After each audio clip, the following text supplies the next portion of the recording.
Sejam bem-vindos mais uma vez ao nosso canal Seduc Pacajus para mais uma aula de língua portuguesa. E na aula de hoje nós iremos falar sobre concordância verbal e concordância nominal. Mas, Cleilson, o que é isso? Por que todo mundo tem tanta dificuldade, então começa a se tremer só em ouvir falar dos nomes concordância verbal e concordância nominal? Mas você não precisa se preocupar, porque nessa aula de hoje nós vamos entender melhor cada uma delas e como identificá-las no nosso dia a dia, seja em uma frase, seja em um texto ou principalmente em questões de avaliações. E agora, dando início à nossa aula sobre concordância, nós temos essa pequena definição aqui sobre concordância verbal e nominal. Olhem aqui comigo. Concordância verbal e nominal é a relação que garante que as palavras concordem umas com as outras. Tanto a concordância verbal quanto a concordância nominal, elas terão essas funções. Elas terão as funções de garantir com que as palavras concordem umas com as outras, dentro da frase e dentro dos textos. A função delas é fazer com que as palavras concordem. Pronto, esse foi o nosso primeiro passo, entender qual é a função das duas. Elas têm a função de fazer com que as palavras concordem umas com as outras dentro da frase. Depois de vermos a função das duas, agora nós veremos cada uma separadamente, a sua definição e a sua função e alguns exemplos a respeito delas. A primeira que nós iremos ver agora é a concordância verbal. E aí nós podemos perceber que a concordância verbal, como o próprio nome já diz, garante que os verbos concordem com os sujeitos. Quando eu me refiro à concordância verbal, o próprio nome já está fazendo a referência.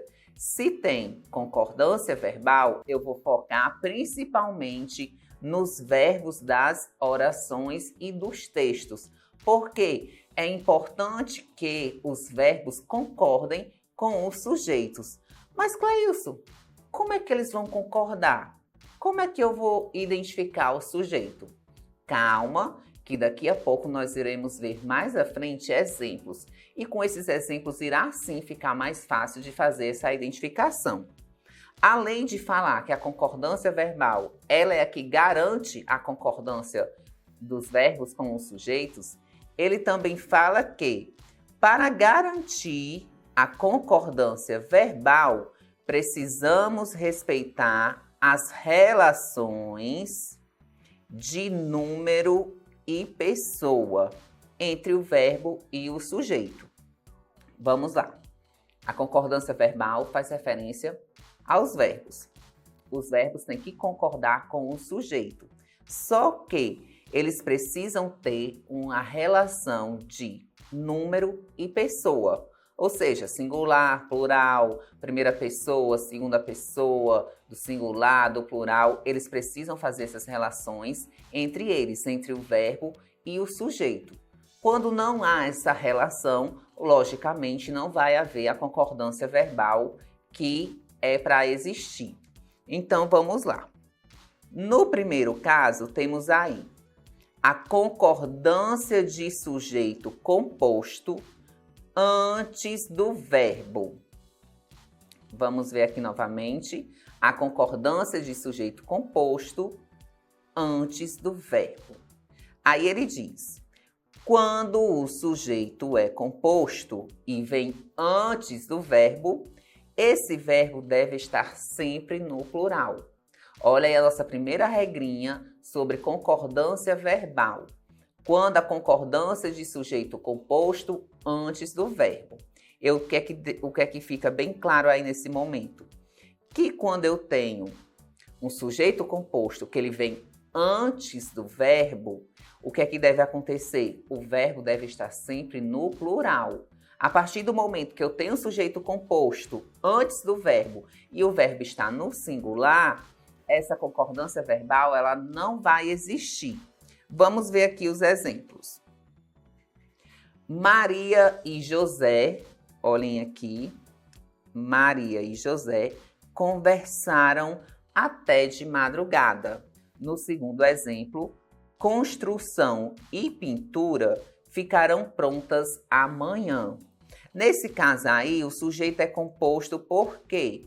Porque no primeiro é quem? Os sujeitos são Maria e José.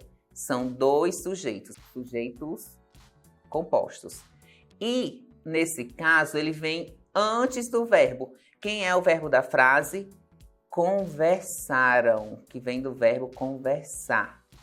Então, quando eu tenho sujeito composto e ele vem antes do verbo, automaticamente o meu verbo ele tem que estar no plural. O meu verbo tem que estar no plural. E no segundo exemplo, eu tenho como sujeito construção e tenho pintura. E o verbo aqui, nesse caso, é o verbo ficar, que ele também está no plural. Então, esse é o primeiro caso de concordância verbal. Quando o sujeito composto vier antes do verbo, ele automaticamente, o meu verbo tem que estar no plural, tá certo? Então, essa primeira regrinha da concordância verbal, ela é bem simples. Você viu que o sujeito é composto, viu que ele está antes do verbo, automaticamente o verbo tem que ir para o plural. No segundo caso, ele fala o quê? Quando a concordância, vem aqui no caso, ó, a concordância de sujeito composto depois do verbo. Temos essas duas regrinhas. A primeira é quando o sujeito composto é antes do verbo. E essa segunda regra é quando o sujeito composto ele é depois do verbo. Aí ele diz bem aqui embaixo.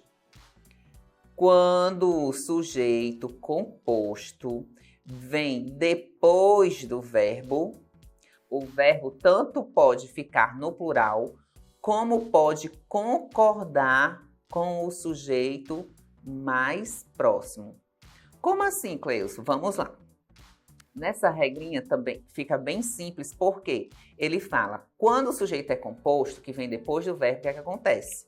Ele pode ficar de duas formas. Se os sujeitos estiverem no plural, ou caso tenha um sujeito no plural e um sujeito no singular, ele pode concordar com um sujeito mais próximo. Eu tenho essas duas opções quando o sujeito é depois do verbo, tá certo? Então, assim, vamos ver aqui no exemplo para vocês poderem entender melhor. No exemplo, ele diz aí, ó. Discursaram diretor e professores. Eu tenho o quê? Sujeito composto, que eu tenho diretor e professores. E o meu verbo pode estar, sim, no plural, né? Porque é a concordância verbal, ele precisa estar no plural. Ele vai estar concordando com o sujeito, que é o sujeito composto. Porém, no segundo caso, ele diz, discursou diretor e professores. Olha aí o que está acontecendo no segundo caso.